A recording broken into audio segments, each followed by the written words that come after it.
Which black and white movies are absolutely worth watching? 12 Angry Men, 1957. Arsenic and Old Lace. Clerks. Harvey, 1950, edit, 1950. Roman Holiday and Bringing Up Baby. It's a Wonderful Life. Metropolis. Night of the Living Dead. It's a Wonderful Life. The Thin Man. All About Eve. The Night of the Hunter. Seven Samurai, original 1954 version. Oh, I love old movies, so this is my time to shine. Who's Afraid of Virginia Woolf is insanely gripping and entertaining. It's about a terrifyingly dysfunctional alcoholic husband and wife, who are actually played by a real-life terrifyingly dysfunctional alcoholic husband and wife, Richard Burton and Liz Taylor. 12 Angry Men takes place entirely within a jury deliberation room. There's not a single but of physical action, but it's never boring for a second. A Streetcar Named Desire stars young Marlon Brando. Enough said. Rashomon is a fascinating film about the nature of truth.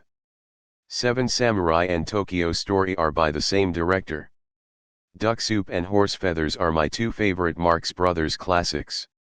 The Marx Brothers are just so anarchic and hilarious, and they mix physical and cerebral comedy in a way that's quite unusual, so there are both lowbrow and sophisticated jokes.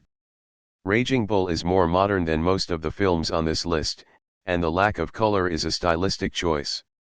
It's brutal, unflinching, and deeply upsetting. Rumblefish is another stylistic black and white film from the 80s. The Night of the Hunter and Cape Fear both star Robert Mitchum as the villain. He does sinister and slimy like nobody else. The Cabinet of Dr. Caligari is a bit of a schlep in my opinion, but it's a very important film and is considered to be the first ever horror movie. Similarly, Freaks is a horror film starring real circus freaks.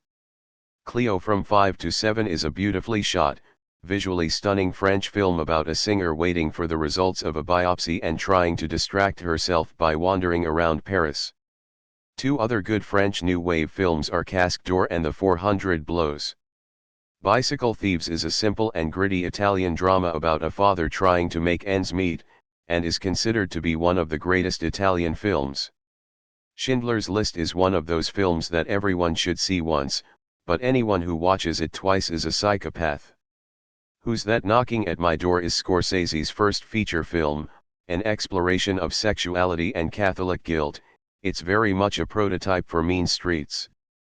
Psycho might be a little predictable now, but it was groundbreaking in its time.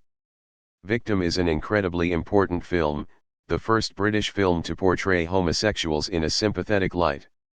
A similar German short film is different from the others. Death in Venice is haunting and features a morally ambiguous protagonist. Scarface was remade in the 80s. Young Frankenstein is a horror comedy that doesn't take itself too seriously. The Kid is a silent Charlie Chaplin classic. The Elephant Man is genuinely heartbreaking. Hope this list helps. Young Frankenstein. Dr. Strangelove. To Kill a Mockingbird. Casablanca. Psycho. Schindler's List. Edit for those who live in the US. This movie is streaming on Peacock.